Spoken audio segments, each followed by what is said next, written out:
Nixon ordered Cambodian genocide. Clinton sent cruise missiles to Sudan, people died. Obama gave the orders to do drone strikes. Reagan invaded Nicaragua in '85. Kennedy instigated the Cuban Missile Crisis. LBJ invaded the Dominican Republic. Endorsed the invasion of East Timor. Invaded Guatemala in '54. Bush overthrew the government of Panama. Bush 2 started the war on terror. Carter funded the Timorese genocide. Dropped a nuclear bomb not once but twice. When the International Court of Justice condemned all our crimes, we just shrugged our shoulders and said, we do what we want, we do it all of the time.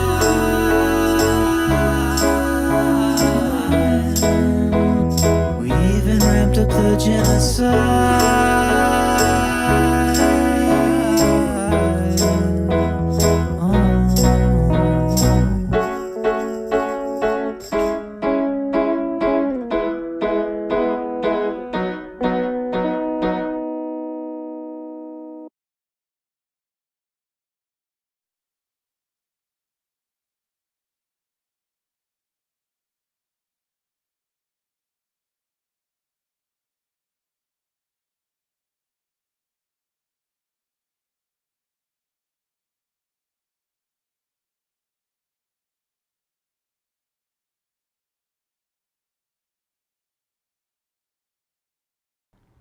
Yep, I was muted.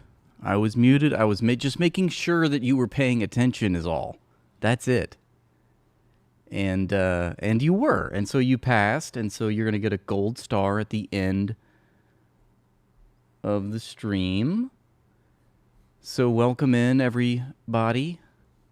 All ye good goys and gals. Like I said, hide your mothers. It's Friday, June 26, 2026, and we're going to do it up big with another daily installment of Noticing. Don't forget to fiercely finger blast that notice button. Every bit helps. So major escalations have been happening. The MOU, the Memorandum of Understanding, just days into this whole thing, it's completely dead at this point. The U.S. has attacked Iran.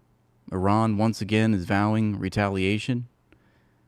They might be attacking right now, for all I know. But certainly within the next 24 to 48 hours, we can expect a response.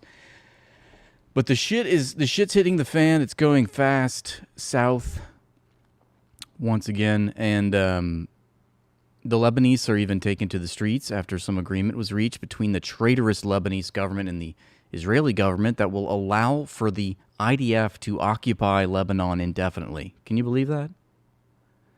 So we'll begin by reading up on some articles, as we usually do, about all of this. Then we'll switch up to the Twitter feed, and then finally to the Discord, as we do it. So tap that notice button, and let's get started. So U.S. has launched fresh attacks on Iran. This is being reported by the Wall Street Journal. President Trump told reporters he didn't like that Iran had attacked a cargo ship, even though the cargo ship was in violation of the memorandum. The U.S. launched a fresh attack Friday on Iran 1 day after Tehran struck a ship in the Strait of Hormuz, the latest sign a fragile ceasefire between the two countries could be breaking apart. I would say that it already has, right? It's already... There is no ceasefire. I gotta figure out why exactly are the the Twitch comments showing up twice, because that don't make no sense. See if I can fix that. Oh, I see what's going on here. That should fix it. Okay, so the U.S. CENTCOM said that the U.S. forces conducted strikes against Iran June 26th, that would be today, as a powerful response to yesterday's attack on a commercial ship that was transiting the Strait of Hormuz. U.S. aircraft struck Iranian missile and drone storage locations and coastal radar sites after Iran hit M/V Ever Lovely on June 25th with a one-way attack drone. The Singapore-flagged cargo ship was exiting the strait along the Omani coast at the time of Iran's attack. This is according to U.S. CENTCOM. A senior U.S. official said that the ceasefire holds despite the renewed strikes, adding that Friday's attacks were solely retribution for the attack on the cargo ship.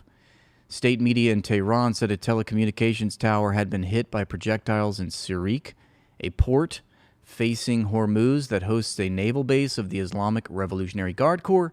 The paramilitary force carried out the attack on the cargo vessel Thursday. The IRGC later said it would respond. We warn, they say, we warn that any new folly will be met with a strong response that will shatter the illusions of the aggressors in the region. Hours earlier, President Trump told reporters that he doesn't like the fact that they took a shot, referring to the one-way drone attack on the Singapore-flagged Ever Lovely. They shouldn't be doing that. Why are they doing that? Trump had threatened to resume the war should Iran violate the terms of the 60-day ceasefire signed last week, which included the free flow of trade through the strait. The U.S. and Iran engaged in tit-for-tat skirmishes during an earlier version of the fighting pause, but that didn't derail efforts to sign the MOU, which also reopened the strait and ended the U.S. blockade on Iranian ports. Political challenges remain as Iran insists a final deal will allow Tehran to collect revenue from commercial ships transiting the waterway. Iran also says it won't surrender its nuclear program, which is Trump's main goal. Trump had said on social media Friday that Iran fired at least 4 one-way attack drones at ships transiting the strait a day earlier. The U.S. shot down 3, he said, while the other hit a commercial cargo ship. Obviously, this is a foolish violation of our ceasefire agreement, he wrote. The attack and open disagreement over the waterway's future could present complications in negotiations aimed ultimately at dismantling Iran's nuclear program. The strike on the Ever Lovely came after the IMO, the International Maritime Organization, encouraged ships to take a route through the strait that hugged the coast of Oman, and the IRGC threatened to attack vessels if they didn't instead cross through Iranian waters. Tankers that were about to cross the strait have made abrupt U-turns in response to the Iranian threat. A Marshall Island-flagged LNG vessel that had signaled it would load in Qatar this weekend changed course Friday as it was about to cross and is now back in the Gulf of Oman. Chris Long, an intelligence director at UK maritime security company Neptune P2P Group, who advises shippers crossing through the strait, said that the strike had halted a recovery and transits. A lot of ships have stopped going through today, he said. The attack has made people halt crossing and take stock. Transits through Hormuz dipped to 54 Thursday from 70 on Wednesday, according to Kepler. Not sure what that is, but apparently they monitor the maritime traffic through the strait, so I guess we'll just have to take it at their word. Traffic appeared to have slowed further on Friday with 14 crossings around midday. The IMO, what does that stand for, class? The International Maritime Organization said that 15 vessels transited Friday morning, with 11 of them using the southern corridor, backed by the IMO, and with assistance from the U.S. and Oman. The UN organization is still investigating the incident and has halted the evacuation of vessels trapped in the Persian Gulf. On Friday, Iran reiterated that all vessels had to inform Tehran before crossing. Quote, any credible framework must be based on coordination with Iran, said Kazem Garibabadi, Iran's deputy foreign minister in charge of legal affairs. Otherwise, the outcome will be the suspension of the designated parallel route. The U.S. has said any final agreement with Iran must allow for the free flow of trade in the strait. The Revolutionary Guard has threatened attacks on vessels if they don't use the route designated by Iran, which runs north of Larak Island and hugs the country's coast, according to radio communications shared by shippers with maritime security companies and reviewed by the WSJ.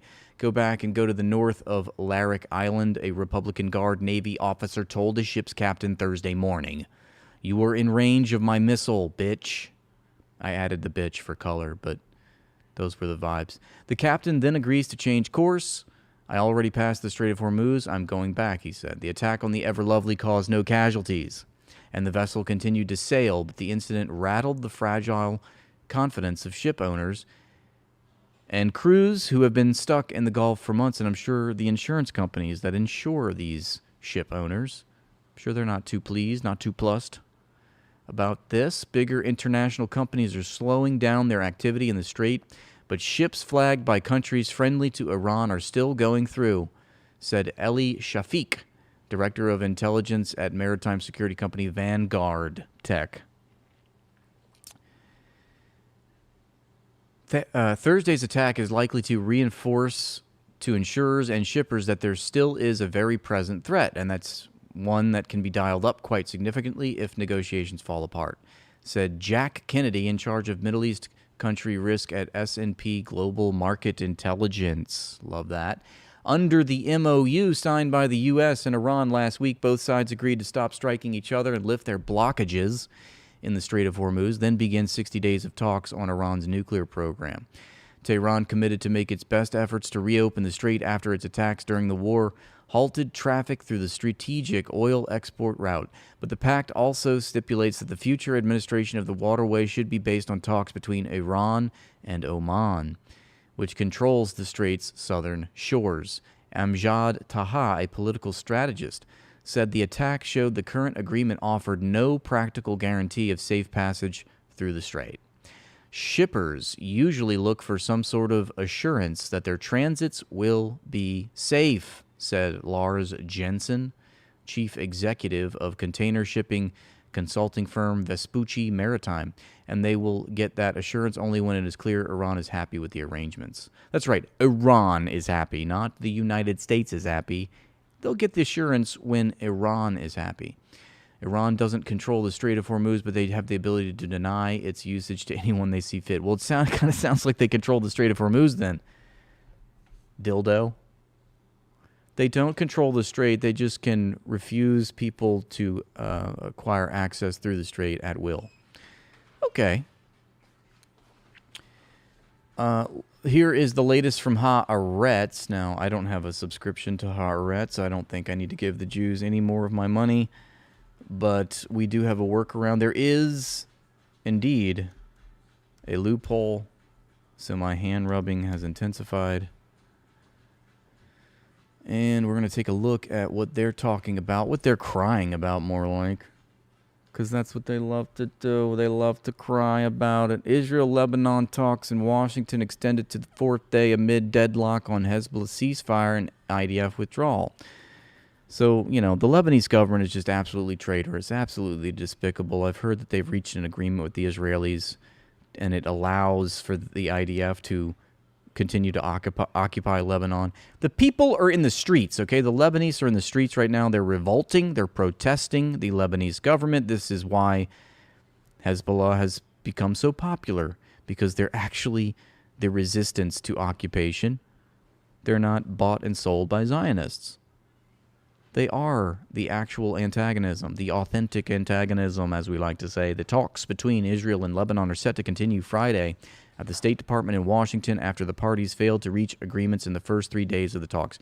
And just so we're clear, I'll never get over how weird it is that we live in a world where we have international organizations, okay, that are supposed to be administering diplomacy, negotiating peace talks between two countries that are involved in geopolitical conflicts. That is supposed to be why the UN was created, all right? It's supposed to prevent war. It's supposed to diplomatically resolve issues between countries. But what does this happen in this wackadoodle world of unipolar hegemony by the Americans, the American superpower? Every deal has to be brokered through Washington. And Washington is controlled by Israel. So how is this, some mediator, some unbiased party? It's not. These negotiations are a sham. The Israeli embassy in Washington said Thursday that the U.S. mediated talks. Again, never normalize this, okay? This is weird. Why is the U.S. mediating talks? They're not some bystander in this. They're actively participating. In fact, the only reason that Israel is able to occupy Lebanon in the first place is because of Americans, because of our support. Thank you, Mad. On behalf of most Europeans, I just want to say we appreciate the earlier start of the stream. I mean, it's still, what, 1:30? But better than 2 a.m., yeah. Well, I appreciate that. You know, out here in the West, it's we're like 6 to 8 hours behind you. But I appreciate the late night that you're spending here with us. Or the early morning, shall I say. So, the Israeli embassy in Washington said Thursday that the U.S. mediated talks between Jerusalem and Beirut, attended by embassy and military representatives, have been extended and would continue for a fourth day. The round was scheduled to last 3 days and focus on ceasefire terms between Israel and Hezbollah and the redeployment of the Lebanese army in southern Lebanon, concurrent to an Israeli military withdrawal from territories it currently holds in southern Lebanon. However, meanwhile, the IDF said on Friday that 4 IDF soldiers were wounded in a clash with a Hezbollah militant in southern Lebanon Thursday night, one of them moderately. Oh no. Anyway, the militant threw a grenade at IDF combat soldiers. Well, what were the IDF combat soldiers doing? And where was this happening again? Oh, that's right. In the invasion of southern Lebanon, who entered the village of Beit Yahoun, southern Lebanon, wounding an officer and 3 soldiers who were evacuated for treatment. Well, I hope the Israelis make a movie about it where they cry harder. The soldiers fatally shot the militant, and the Israeli military said it launched air and artillery strikes on the area. Arab media reported Israeli airstrikes killed 2 people and wounded at least 1 in southern Lebanon on Friday morning. The casualties were reported in an airstrike on a vehicle in Mefadoun, southern Lebanon, according to pro-Hezbollah newspaper Al Akhbar. Another Israeli airstrike was reported in Nabatea, a suburb of the Lebanese city. Nabatea al-Fuqua, Upper Nabatea, which is a suburb of the Lebanese city. Of Nabatea.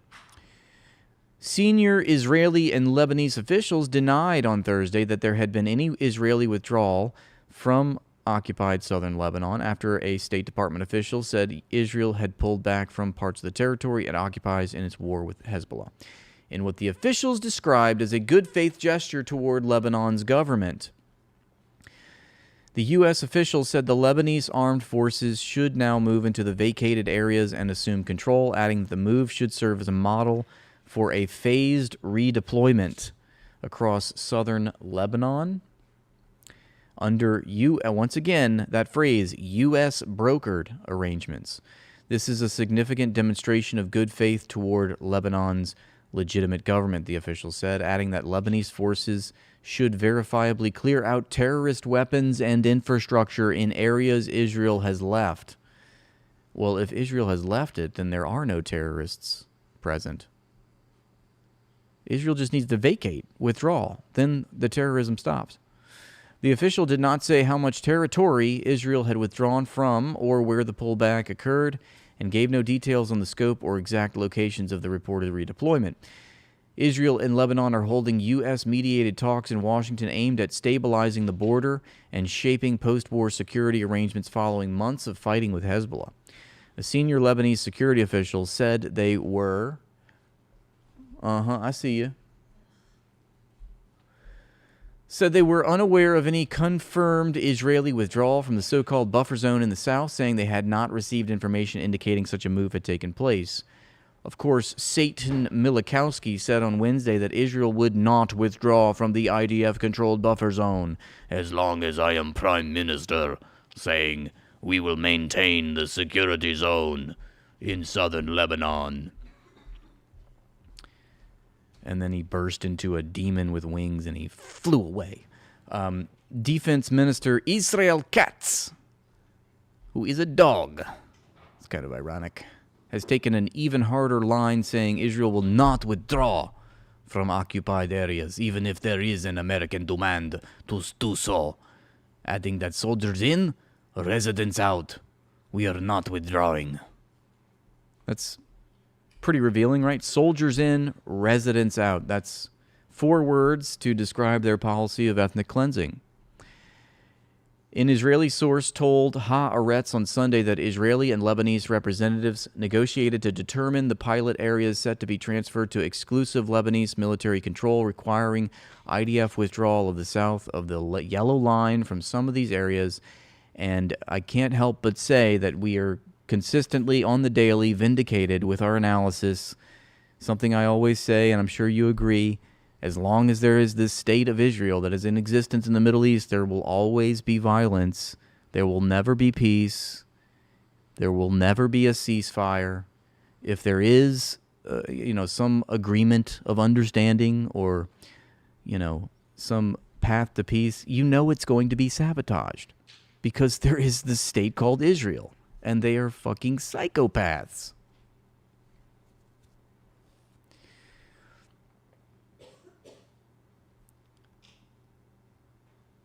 So the yellow line is an unofficial demarcation of Israeli-held territory in southern Lebanon. It is unknown if an Israeli withdrawal from Beaufort Castle is planned. I don't think they've taken Beaufort Castle. First they were like, "Oh, we've captured Beaufort Castle." Now they're saying, "Oh, we're at the summit of the Beaufort Castle." And I remember a few weeks ago seeing videos of Hezbollah drones. These, what are they called? FPV drones.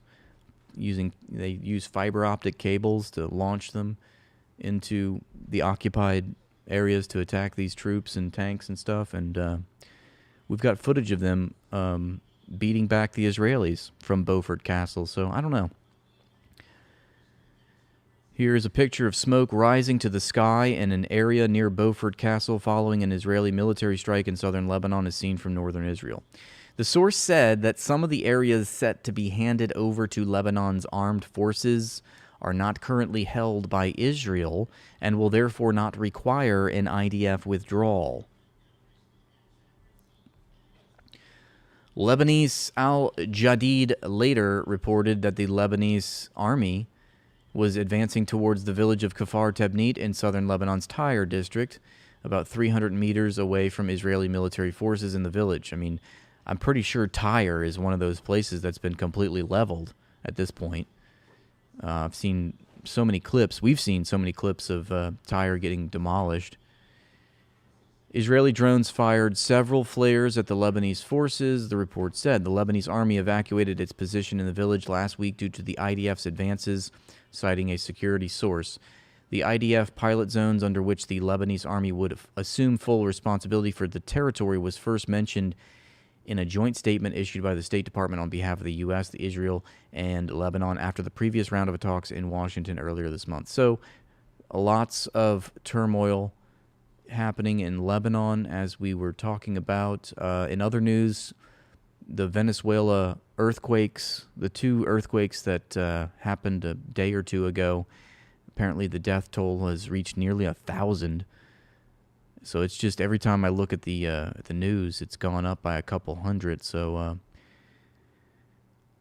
we stand with the Venezuelans, solidarity with the Venezuelans and what they're going through right now. Not only victims of foreign aggression with the hands of the United States, but now natural catastrophes and disasters, which, probably incredulously or maybe predictably have something to do with the United States trying to appropriate the oil of that country. I don't know. That's just a speculation, of course. So let's go to my bookmarks here. This is another crazy story. There's 8 people that have been sentenced a combined 450 years in prison for peacefully protesting outside of an ICE facility in Texas. And here are they. Look at these just threats to society. Look at these threats to national security. My goodness. 450 years. They're serving life sentences for peacefully protesting an ICE facility. It's obvious that the judicial system in Texas is trying to make examples out of people who are protesting domestic terrorism at the hands of ICE. And that's what it is, But that's just crazy. And these people, I remind you, they're being arrested. Meanwhile, how many people have been arrested in the Epstein files? Yeah. There's another post that put it succinctly. There's been more people arrested for the reflecting pool scandal than anyone in the Epstein files. Apparently, the White House is claiming that vandals have, polluted the reflecting pool and cut the bottom of the newly painted pool and, basically defaced it. Although there's really no proof. From what we understand, the White House, Donald Trump is saying this, but there's no proof that there was vandalism. It's just that the contractor that he hired did a shitty job. People are sharing this clip. I have no idea who this guy is, but apparently he's on some podcast and he won't stop twitching. And this guy's like, "What causes these tics?" And somebody's like, "Yeah, that's cocaine." I guess. So I spent 12 to 18 months in a city called Telford. And I spent time with dozens of girls and families, getting to know them and hearing their story and building a... And when I knocked on the door, I got them all banged to rights. They were all paid. So I said, okay. And the worst thing is about this... Damn, this guy's fucking So high. do you think now where things are at, you mentioned the by-election... That's Tommy Robinson. Andy Burnham, it looks like he's, I'm not too big on... Maybe you Europeans will be able to fill me in, but Tommy Robinson's a despicable character. He's an Israeli propagandist as far as I know. Let's see, what does it say? He's a far-right counter-jihad activist. Counter-jihad activist? He co-founded the English Defence League, member of the British National Party, a British fascist political party. So he's a fascist. Far right, probably a pro-Zionist, I'm sure of it. Counter-jihad activist. Apparently he loves the cocaine. He loves that booger sugar. Why not? Because this is a great country, and it's just so lost. No, I think this is why you're so fascinating, because you sit He's so outside high. of the established parties and You the can established tell. movements, even if reformers come, as restorers come from reform. And now you condemn me, and now you're literally reading my playbook. But this is literally happening in Australia with the One Nation Party. And Well, I love her, Oh Pauline. my God, and this actually guy's they're catching fire so in the coked election. out of his mind. Yeah. It's not the best place. You know that. That's my mate over there. The security guy. And it got was on like- 200,000 views. Now, I just need to see and my like a son little, goes, Dad, a he's little white screaming, booger fall Because I out. sat my son down and said, Oh my God, this guy is awful. Cocaine is a hell of a drug. What causes these tics?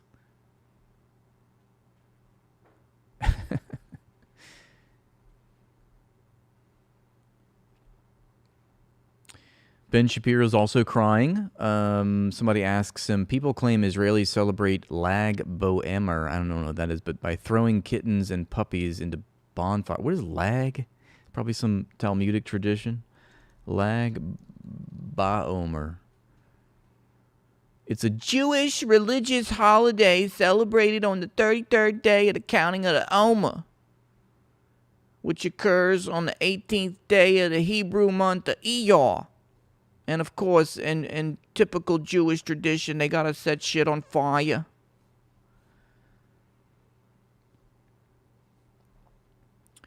That's a bonfire celebration in Israel. So, Lag BaOmer. Lag BaOmer.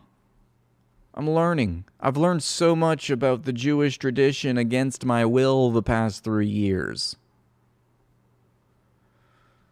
So much during the Palestinian... How much information have I learned during the Palestinian genocide about the Jewish people? Okay, let's see. So apparently this Jewish tradition, it's being alleged, and Ben Shapiro is going to have to answer for this, that they throw kittens and puppies into the bonfire. But he says this is a malicious lie. And puppies and bonfires. Is there any truth to this? No, that's the stupidest crap I ever heard in my entire life. What kind of nonsense? What in the hell? That is just what? What? What? Oh my what God! in the I've never world? seen. What? I can't. What? No. No. That is Uh-oh. not a thing. That is not even remotely close to a thing, actually. By Are the way, we go sure walk about around that? Jerusalem. All you will see is wild kittens everywhere.